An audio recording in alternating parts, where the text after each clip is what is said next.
and gone very bad. They trashed the home of a former NFL star. The teenagers breaking into former Raiders and Patriots player Bryan Holloway's upstate New York vacation home and throwing an out-of-control party, and it is all caught on camera.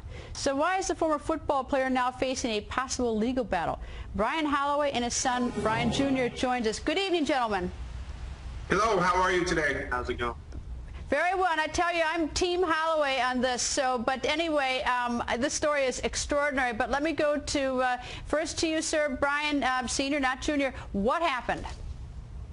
So I was at home in Florida, and then Bryan called me and said there's something going down, and he sent me over a bunch of tweets. He had gotten word from one of his friends who picked up the chirping on Twitter that there was a party at the house. And then we quickly discovered 170 tweets of people at the party drinking whatever. So we just were shocked, blew way past furious.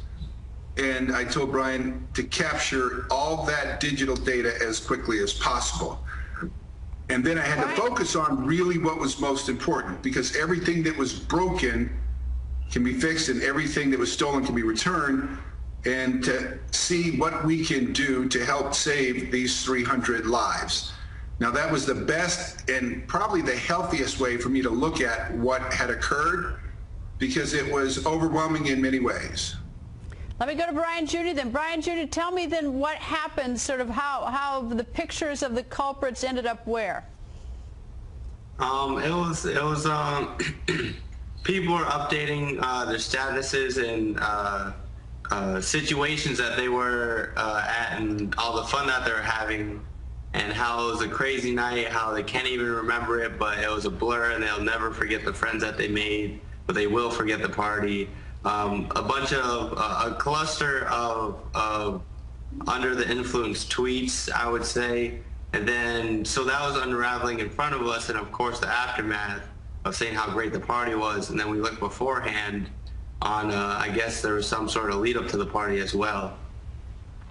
So Bryan Sr., as I understand it, there's about $20,000 in damage. You've now identified these teenagers who did it. You've gotten their public photos because they updated, as your son says, and they tweet about it and talk about their status. You then put it on a particular website, is that right? So what we did is we simply took the pictures that they had tweeted about and posted them on helpmesave300.com. And what's been the response from the teenagers who are part of this trashing and their family? Well, I think they were in shock. All I did was reveal stuff that they had already posted. And so what I did was bring to surface a conversation that was going on and allow the parents an opportunity in the community to say, what should we do about this? And how should we be accountable? Where did we get off track? And how do we find our way back? You know, you're a lot nicer person than I am, because you put the public pictures that the students put on a public forum of their bad behavior trashing your house on a website. I might have been somewhat tempted to try to track down pictures of the parents who have lost total control of their children, or have even raised children who think it's okay to break into a house and trash the joint. I actually hadn't thought of that, but I could see where, if push comes to shove, someone would come in and I could take that idea a long way. I certainly know how to do it. All right, Bryan Jr., do you know any of these kids? I know about a dozen of them, and they were classmates of mine growing up. Well, the majority of the students that were there were grades under me, so I did not know a majority of the students there. All right, Bryan Sr., let me go back to you. I take it now the parents are all flipped out because you had the audacity to put their basically hoodlum, vandal teenagers on this website. So have they threatened you with a lawsuit? Well, there was chatter about that, and I'm prepared for that if that should happen. I don't know where they are with that, but if it does happen, you'll know, because I'll just post it right on the site. I'll post all the documents. And there are many legal professionals around the country who have who said if I need their help in any way, that they will stand ready. I just not sure how that makes sense where you're going to press charges. Their child was in my home, stealing, vandalizing, doing drugs, drinking, or just being there. And you're mad at me for posting a picture that I got from your child or their friends' tweets.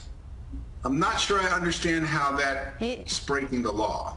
Can I tell you one thing that I think is quite amazing is that, as I understand it, you put out that you wanted the kids to come help clean it up and fix it up, just basically teach some responsibility to kids. And one of the people involved in this showed up, as I understand it. I will tell you is that actually that's the kind of kid I'd want to hire, someone who made a mistake and then has the courage to sort of step up to the plate and offer to clean it up.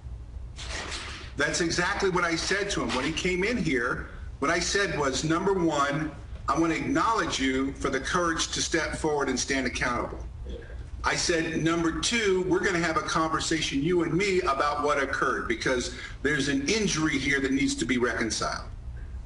But number three, what you need to do right now is you need to go over and talk to your father because of what you did to totally embarrass and totally disregard everything that father tried to put in you. And so, and after we had that conversation, I says, now go about, get on one of the work crews and start cleaning up. And he did. Gentlemen, thank you very much. And like I said, that's the kind of kid actually who may have done wrong, but who certainly stepped up to the plate and shows something extraordinary. For some reason, that kid's pretty amazing to me. But thank you both, and I hope your house gets cleaned up. I